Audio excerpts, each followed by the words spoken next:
मुझे नहीं लगता भाजपा के अलावा कोई और ऑप्शन है पब्लिक के पास।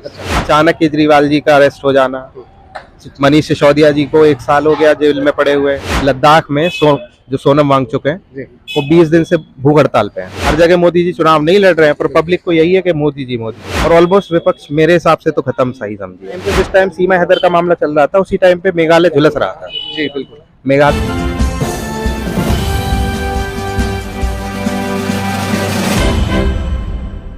हाँ जी भाई साहब, क्या लगता है आपको क्या किससे 2024 में किसकी सरकार? मुझे नहीं लगता भाजपा के अलावा कोई और ऑप्शन है पब्लिक के पास। अच्छा, मतलब सिर्फ ऑप्शन की बात करेंगे या कोई विकास कार्य भी हुए? इंफ्रास्ट्रक्चर का अच्छा खासा डेवलपमेंट हुआ है, इतनी सारी योजनाएं, एक्सप्रेस वे, हाईवेज बन रहे हैं, तो ऐसा नहीं है इंफ्रास्ट्रक्चर डेवलपमेंट नहीं हो रहा है। इंफ्रास्ट्रक्चर पे बहुत वर्क किया है सरकार ने। हिंदुस्तान की जनता का कहना है कि यूपी में डबल इंजन की सरकार है। 7 साल हो चुके हैं योगी सरकार को और 9 साल हो चुके हैं मोदी सरकार को, तो 7 और 9 लगाकर 16 साल बनते हैं और ये डबल इंजन की सरकार है, तो दुगनी गति से विकास होना चाहिए, यानी कि 16 दूनी 32। तो क्या आपको लगता है कि आपके क्षेत्र में कोई ऐसे 32 कार्य रहे हैं जिनसे जनता उनको खुश होकर वोट करेगी? विकास कार्य 32। मेरा मानना यह है कि विकास ना किसी नेता के या किसी ऑफिसर के एंड से नहीं होगा। अगर वास्तव में विकास चाहिए और कुछ बदलना है ना, तो वो जनता को बदलना पड़ेगा। जितनी ज्यादा जनता एजुकेटेड होगी उतना ज्यादा वो समझेगी। आजकल क्या हो रहा है कि वोटिंग के नाम पे सिर्फ वोटिंग हो तो रही है, पर वोटिंग का मेन जो चल रहा है वो या तो जातिवाद पे हो रही है, धर्म के आधार पे हो रही है वोटिंग, या फिर मतलब एक लहर है कि हाँ जी बीजेपी। उनको बहुत सारे ऐसे लोग हैं कि उनको ये नहीं पता होता कि हम वोट एक्चुअल में डाल किसको रहे हैं, बस उनको ये पता है जी बीजेपी और मोदी जी, बेशक कोई कैंडिडेट कैसा भी क्यों ना हो। सर देखिए, जब कोई दूसरा ऑप्शन ही नहीं होगा, जब हमारे जो विपक्ष है, हमारे पास विपक्ष ही नहीं है, तो हम वोट दें किसको? ऑप्शन तो एक ही है। यही तो मैं कहना चाह रहा हूँ कि अब विपक्ष में कोई ऐसा मजबूत इंसान या कोई हमको कैंडिडेट नहीं नजर आ रहा कि हाँ वो इस तरह से सरकार चला पाए। और इतना बेशक मान सकते हैं कि नौकरियों में जिस तरह से पहले भर्तियां हो रही थी वो धीमी हुई हैं, पर हाँ निष्पक्ष के मामले में बिल्कुल सही है। ज्यादातर जितनी भी भर्तियां हो रही हैं, मैं खुद भी एक गवर्नमेंट जॉब पे हूँ, निष्पक्ष है, भेदभाव नहीं है। हाँ, इसमें कोई भेदभाव नहीं है। कुछ चीजों को मतलब ऐसी थी कि शायद वोट बैंक के अकॉर्डिंग उनको क्रिएट किया गया, उनको बनाया गया कि हाँ जी वोट बैंक मजबूत हो, जैसे EWS आया। कुछ ऐसी वैकेंसियां थी कि जहां तक EWS। बाबा बटन बंद करो, कैमरे में आ जाओगे आप। कैमरे में आया दो, कैमरा को जेल कहा देखो कोई जी। हाँ जी, तो क्या है तो कि इन वोट बैंक के लिए, वोट बैंक बनाने के लिए कई सारी जैसे EWS कोटा दिया गया है। इन कोटा को ऐसी भर्तियों में जबरदस्ती लगाया गया, दोबारा फॉर्म खोले गए और उनको फिर से भर्ती कराया गया। तो इसका मतलब यही है कि जो राजनीति है वो वोट बैंक को लेके बहुत ज्यादा करके चल रही है। इन चीजों को मानना पड़ेगा कि चीजें जो हैं, जो हमें दिख रही हैं, उनका उद्देश्य जैसे कि अचानक से CAA ला देना, कई सारी चीजें ऐसी हैं जो संविधान मतलब ऐसी संदेह के घेरे में है।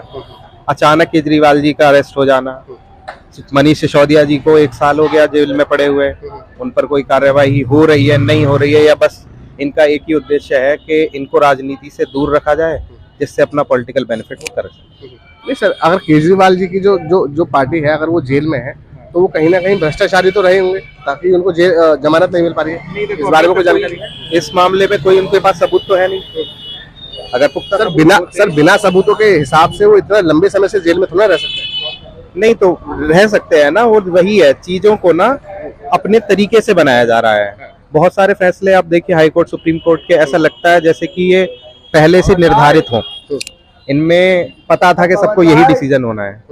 बहुत सारी चीजें हैं जो नजरअंदाज की जा रही हैं, जैसे अभी देखिए आप लद्दाख में जो सोनम वांगचुक हैं वो 20 दिन से भूख हड़ताल पे हैं, ना तो उनकी कोई सुनी किसी ने, ना मीडिया में है ना। हाँ, और दूसरी बात मैं ये कहना चाहूंगा कि मीडिया भी निष्पक्ष नहीं है। मीडिया जिन चीजों को दिखाना है वो प्री डिफाइंड है कि हाँ इस पार्टी के विरोध में वो सारी चीज, अगर वो सुई भी चुभो है ना, तो उसको मीडिया पे इतना बड़ा बवाल कर दिया जाता है। अगर मीडिया वास्तव में निष्पक्षता से काम करे, जो एक्चुअल कंडीशन है उन्हीं को दिखाए, तो शायद लोग जो हैं वो सही समझ पाएं, अपने कैंडिडेट्स जिनको वो चुन रहे हैं उनका अच्छे से चुनाव कर पाए। मोदी जी पूरे देश के लिए नहीं लड़ रहे हैं, हर जगह मोदी जी चुनाव नहीं लड़ रहे हैं, पर पब्लिक को यही है कि मोदी जी जो कैंडिडेट्स बेकार हैं उनको भाई मत वोट दो ना, अच्छे कैंडिडेट को वोट दो जो तुम्हारी जो आपके क्षेत्रीय नेताएं हैं, हाँ, जो तुम्हारी समस्याओं को संसद तक पहुंचा सके। अब क्या है कि यहाँ का है नहीं कोई भी, आपने सिर्फ मोदी जी का नाम से वोट दे दिया। अब वोट देने के बाद क्या है कि उसको ना तुमसे मतलब है, वो तो जीत गया, ना तुमसे मतलब, ना तुम्हारी समस्याओं से। तो इन चीजों पे काम होना जरूरी है। और मैं केजरीवाल जी की सरकार जैसे दिल्ली में है, मैं काफी ज्यादा सहमत हूँ, बहुत सही सरकार चलाई है। कोई उनका डिसीजन, बहुत सारे ऐसे डिसीजन थे कि जब वो शुरुआत में अपने वादे कर रहे थे, उन्होंने ज्यादातर वादे पूरे किए हैं। और लोग उस टाइम पे बहुत आरोप लग रहे थे कि भाई ये सरकार नहीं चला पाएंगे, कर्ज में डूब जाएंगे, बिजली आधी, पानी सस्ता फ्री। स्कूलों के हालात देखो, आज यूपी के हालात देखो और दिल्ली के हालात देखो स्कूलों के, तो आपको अलग ही परिवर्तन दिखाई देगा कि हाँ, दिल्ली के स्कूलों में। चलिए, मैं आपकी बात से सहमत हूँ कि केजरीवाल जी ने अपनी सरकार काफी अच्छी चलाई है, लेकिन उनको जमानत क्यों नहीं मिल पा रही है, उनके नेताओं को जमानत क्यों नहीं मिल पा रही है? अगर ईडी के पास में कोई ठोस सबूत नहीं है तो जमानत क्यों नहीं मिल पा रही है? इस बारे में कोई जानकारी है आप? कानून का इस्तेमाल करने के कई सारे तरीके होते हैं जी। अब वही वाला बात है, जिसकी लाठी उसी की भैंस। नहीं, मैं आपको एक जानकारी दे देता हूँ बॉस कि केजरीवाल जी की जो पार्टी के जो जितने भी जो तमाम नेता हैं, उनको पीएमएलए के तहत गिरफ्तार किया गया है। और पीएमएलए के तहत किसी भी इंसान को जमानत या बेल नहीं मिलती है जब तक ईडी की मंजूरी ना हो। अगर ईडी मंजूरी दे दे कोर्ट में जाके कि हाँ जी हमें इसकी जमानत से कोई दिक्कत नहीं है, तब तक किसी भी इंसान को पीएमएलए के तहत जमानत और बेल नहीं मिल पाती। हाँ, तो वही टैक्टिक्स को फंसाया हुआ है जी। लोग अगर ये वास्तव में गलत होते ना तो अब तक सीधे जेल सजा हो जानी चाहिए थी भाई, पर उन चीजों को जानबूझ के ऐसे उलझाया जा रहा है। जो मेन मुद्दे हैं उनसे भटकाया जा रहा है। जो स्टार कैंपेनर हैं, हाँ, धीरे धीरे जो विपक्ष के अच्छे नेता थे, दिग्गज नेता थे, वो छोड़ के बीजेपी में शामिल हो चुके हैं। और कोशिश यही की जा रही है कि विपक्ष रहे ही ना। और ऑलमोस्ट विपक्ष मेरे हिसाब से तो खत्म सही समझिए।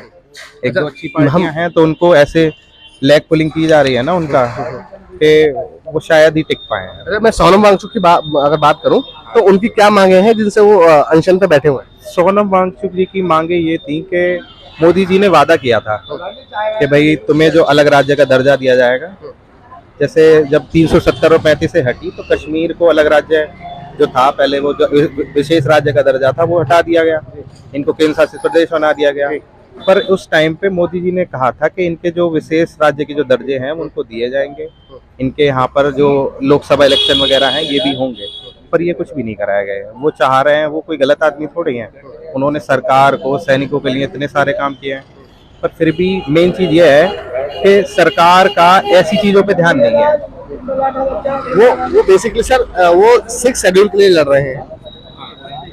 6 शेड्यूल के लिए 6 शेड्यूल जो होता है वो किसी एक विशेष जनजातीय जो होती हैं हमारे हिंदुस्तान की, उनको एक संरक्षण देता है।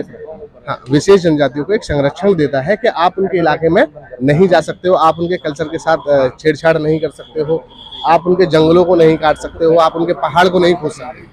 तो सोनम वांगचुक की जो मांगे हैं वो 6 शेड्यूल और धारा 371 के लिए है ना। लेकिन सरकार ना ही तो सरकार उनकी सुनने के लिए राजी है, ना ही कोई वहाँ की मीडिया और हमारे जो हमारी जो राष्ट्रीय मीडिया है वहाँ जाने तक को राजी नहीं है, और ना ही उनकी कोई खबर चलाने को राजी है। मीडिया का तो पूरा फोकस ऐसी चीजों पर रहता है जहाँ से उनको टीआरपी मिल सके। अगर देखिए आप सीमा हैदर का जो केस था, उसको इतना तूल देने की कोई जरूरत नहीं थी। उसको सीमा हैदर को तो अभी तक गिरफ्तार रहना चाहिए था, क्योंकि वो बिना वीजा बिना परमिशन के अंदर है। वो सारी चीजें ठीक है, गिरफ्तार हो ना हो, पर मीडिया को उसको इतना ज्यादा कुरेदने की जरूरत नहीं थी। इतना बड़ा कोई पॉइंट था नहीं, अगर था मीडिया असल मुद्दों पे बात नहीं करती। हाँ, उसी टाइम पे जिस टाइम सीमा हैदर का मामला चल रहा था, उसी टाइम पे मेघालय झुलस रहा था। जी बिल्कुल। मेघालय में इतनी सारी घटनाएं हुई, और जो मेघालय वाला जब वो कांड हुआ, उस कांड के बाद से मानो के भाई उसके बाद थोड़ा बहुत ध्यान गया, और अभी भी वहाँ हालात अच्छे नहीं है। वहाँ कोई हालात जो हैं वो सुधरे नहीं है अभी भी हालात। तो मैं अभी अपनी बात को खत्म करता हूँ। जिस देश की जनता को क्या मैसेज देना चाहते हैं आप राजनीति के प्रति? मैं ये कहना चाहता हूँ कि भाई देश को अगर बदलना है ना, तो सबसे पहले शिक्षित बनो। अगर आपके पास शिक्षा होगी, और किसी भी कैंडिडेट को आंख मीच के वोट मत डालो। वोट हमारे पास अगर सबसे बड़ी चीज है हमारे पास कुछ इस देश में, तो सबसे बड़ा अधिकार है राइट टू वोट। आपको वोट देने का अधिकार है, सारे भेदभाव से अलग। और इसका इस्तेमाल हम ऐसे कर देते हैं जैसे कि कोई सिक्के फेंक रहे हो नाली में, कि आंख मीच के फेंक दिए। जबकि अगर वोट का अधिकार का हम बहुत सही से इस्तेमाल करें ना, तो हम पूरे देश को, सबसे पहली बात, सही कैंडिडेट चुना जाए, जात पात, बिरादरी, पार्टी, इन सब से अलग हो, जो तुम्हारी समस्याएं समझ सके।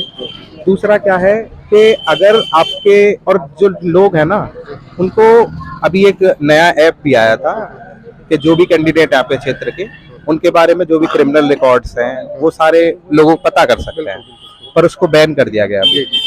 मैं तो यही कहूंगा देशवासियों से कि भाई अगर देश को चलाना है तो केवल नेताओं के काम नहीं है, कोई नहीं कर सकता, अकेला नहीं कर सकता, हम सबको मिलकर करना पड़ेगा। अपने अपने एंड से हम सुधार लाएंगे तभी देश सुधरेगा। ऐसे नहीं है कि नेता कर देंगे या कोई और करेगा हमारे लिए। अगर हमें अपनी लड़ाई लड़नी है तो वो शुरुआत हमें अपने आप से करनी पड़ेगी। बस यही कहना चाहता हूं। बहुत बहुत धन्यवाद साहब, बहुत बहुत धन्यवाद।